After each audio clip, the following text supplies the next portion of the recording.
Reset. I am Shaun Tucker, human performance scientist and authority architect.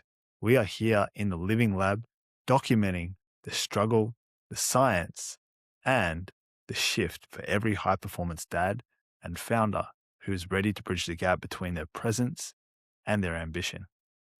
Today, we're diving into how you can make every single conversation, interaction, and content that you might make in the future or today more interesting and more engaging. This will help you master the man underneath the performance. Let's get straight into it. That is actually the first point. If you want to make something more engaging, you want to make something more interesting and something that you can actually really enjoy as well, not just for the person you're talking to, but for the people that you're surrounded by as well. Say what you want to say and realize that you're a grown up too. You have needs and you can talk about what you really want. And you don't have to have a filter to say what it is you really want. Something I've noticed in my own life, and I'm sure you're starting to notice it too. I think the older you get, the wiser you sort of become, and the less time you have for fluff and bullshit. So you might start speaking language that you would previously have filtered out in the past, meaning you say what you want to say and you say it directly to the person's face. I just noticed a message that I got before. I'm part of a little mastermind and they were asking for feedback. And one of the best ways I think to give feedback is direct. None of this cotton fluff kind of feedback. I must admit though, this is me sharing vulnerably here, that I am sensitive to people's feedback. I see it as it's me, it's my work, and I get my identity caught up in whatever I'm trying to get feedback on. Whether it's unsolicited or solicited feedback that I've asked for. Oftentimes, if it comes back and I feel like it's negative feedback, instead of growth-oriented feedback, I see it as I made a mistake. And it hurts. It actually really hurts to get over that. So it's kind of counterintuitive to what I'm saying. But if the person is really sensitive, I'd say still give it directly back to them, because I think the best way to give love is to give actually tough love. Give it in a way where you're true to your word and the way that you love someone shows up in your integrity. It shows up how you show up. It's none of this people-pleasing business. And I think the more people step into that role, the more easy it is to receive feedback that comes from that place anyway. So that's tip number one, is say what you want to say. Don't filter it. Don't put a profanity filter on it. Just say directly what you want to say. Number two is notice how you breathe when you talk.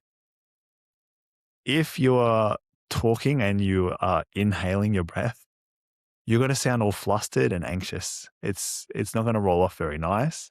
And it's honestly going to be really hard for the person to be engaged in what you're saying. This is for a couple reasons. When you're inhaling, I find it almost impossible to talk when I'm inhaling. I mean, you can try. I find that I can't do it. And it might be because I've been able to learn how to relax my nerves and learn how to really become myself when I'm talking, but I can't really pinpoint what that is. But there are a lot of people, when they go to do a public speaking thing, or they have a public speaking gig, or they just give a presentation, or they're talking to someone at the grocery store or the supermarket, or their spouse or whoever they're talking to, you'll notice that maybe they're actually talking or communicating on their inhale breath rather than their exhale breath. What's funny is the more or longer your exhales are, the more relaxed you become when you compare your inhale to exhale breath. It's how you can learn to co-regulate too. So if someone is throwing a tantrum like a child or a work colleague or whatever, and you just allow space for it, you simply just extend your exhales. Let them feel safe in that presence, that co-regulation. That's a really great way to communicate and have that other person, have yourself feel more comfortable and have that other person feel more confident and comfortable in that space as well. Tip number 3 is make eye contact. Not the kind of psychopathic, sociopathic, I'm going to eat your soul alive, not that one. But notice, this should be quite unconscious unless you're really, really uncomfortable with making eye contact.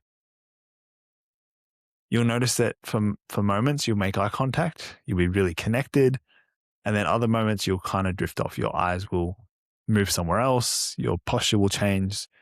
And there's a few reasons for this. One, you might feel a little bit unsure or uncertain about what you're about to say, which makes sense. You're using your brain and your posture and your way of being to communicate what it is you're trying to say.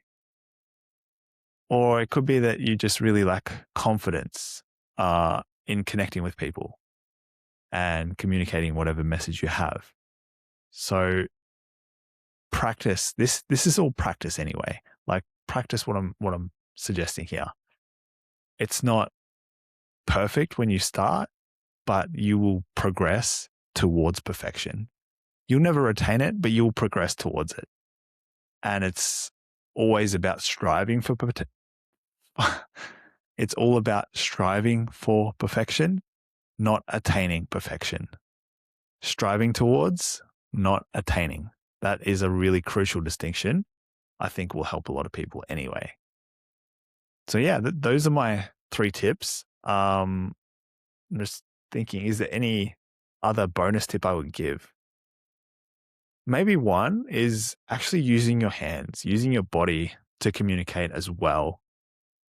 Can keep everyone more engaged. It can make you look more human.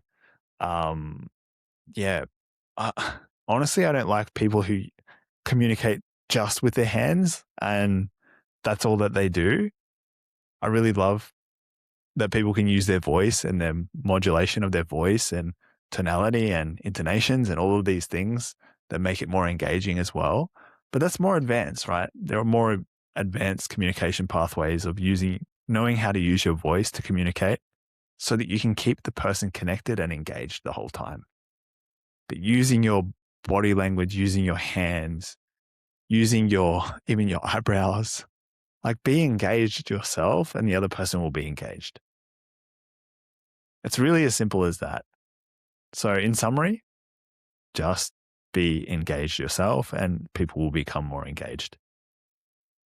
If you found this helpful, share it with just one person. So that is it for today's episode of The Reset. If you're ready to stop being a passenger in your own life and start being the architect of your legacy, make sure you reply or comment to wherever you see this podcast with the word reset, and I will shoot the 7-day reset guide over to you. Because remember, most people wait for their life to change. We are the ones who architect the choice. I am Shaun Tucker. I look forward to seeing you in the next episode.